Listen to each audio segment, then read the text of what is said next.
paano nga ba mag-coast in neutral sa heavy traffic, or possible nga ba na mag-coast in neutral sa heavy traffic mga ka-fixit? Well, possible po yan at ginagawa ko na po yan over the years of driving mga ka-fixit. Well, itong usapin nga po pala na ito, coasting in neutral, is very controversial kasi marami po nagsasabi na coasting in neutral is lubhang delikado at nagkakos pa nga daw po ng aksidente.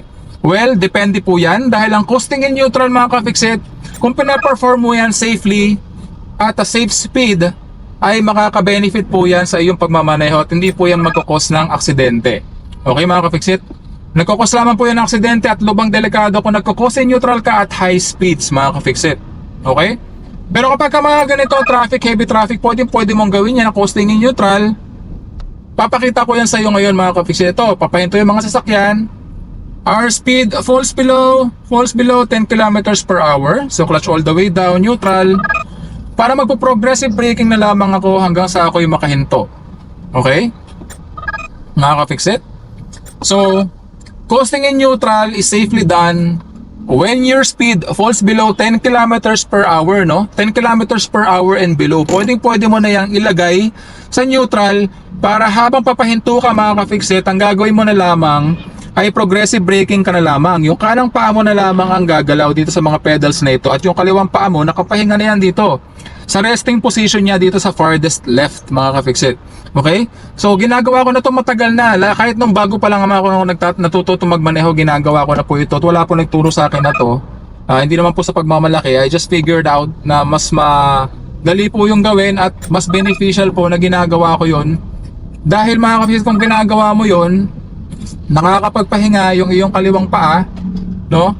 Basically hindi ka agad mapapagod, yung iyong kaliwang paa.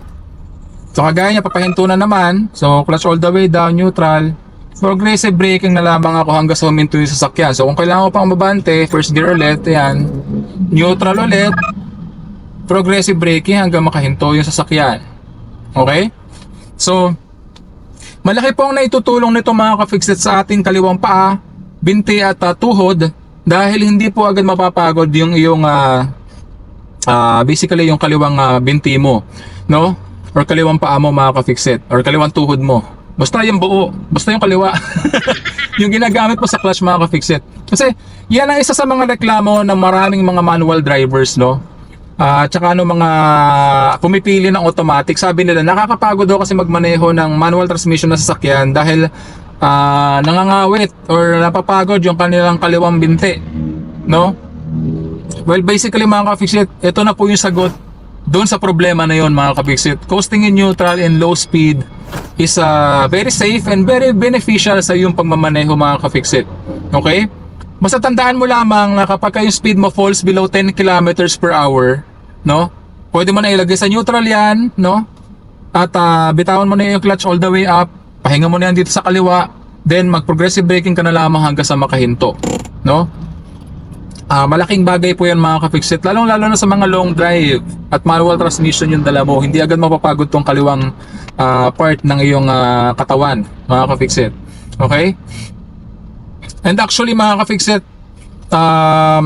yung coasting in neutral, when it's done perfectly, mas smooth po yung takbo ng sasakyan, mas smooth yung iyong paghinto, mas smooth yung iyong ayun, kagaya niya mga ka-fixit to. Pero alam ko na naka-go na. Ayun. So basically ngayon pa lamang sila hihinto, neutral, progressive braking, pero dahil umaabante pa first gear ulit. Yan, tingnan mo paano ko ginagalaw yung aking mga pedals ha. Ayan, red light na naman. So coasting neutral, progressive braking hanggang makahinto. Hindi lamang beneficial to na smooth yung paghinto sa'yo, kundi beneficial din sa iyong mga pasahero mga ka-fixit. And ultimately, hindi mo na kailangan i-hold yung iyong clutch all the way down habang nagpa-progressive braking ka, at pagkahinto mo, saka mo pa lamang ilalagay sa neutral, bibitaw mo yung clutch all the way up, no? Kita mo,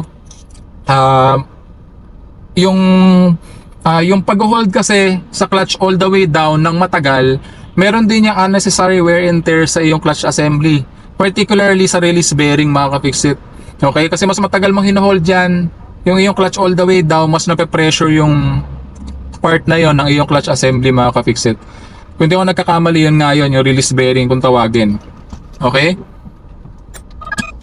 So, very beneficial, lalong-lalo na habang natututo ka pa lamang magmaneho mga ka-fixit, kapag ka nakasanayan mo yan, magiging beneficial yan sa'yo over time sa tagal ng iyong pagmamaneho.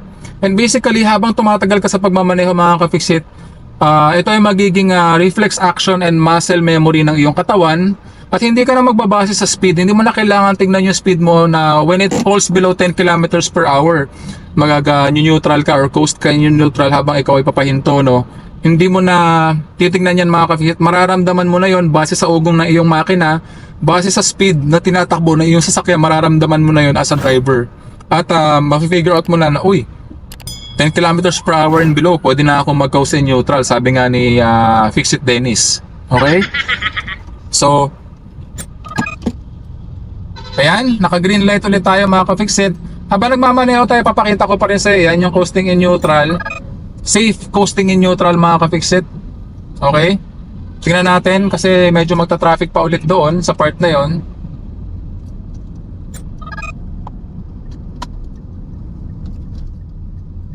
So, medyo ma-traffic nga pala sa part na ito. Ito yung intersection ng St. Dominic, no? Dito sa May Talaba, Bacoor. So, ma-traffic talaga dito sa mga ganitong oras. Anong oras na ba? So, 7:30 mga ka-fixit. Ma-traffic talaga to kasi ito yung oras na maraming lumuluwas pa Manila. Yung mga papasok ng trabaho o pupunta kung saan man. Ako, basically, papasok ako ng trabaho mga ka-fixit, no?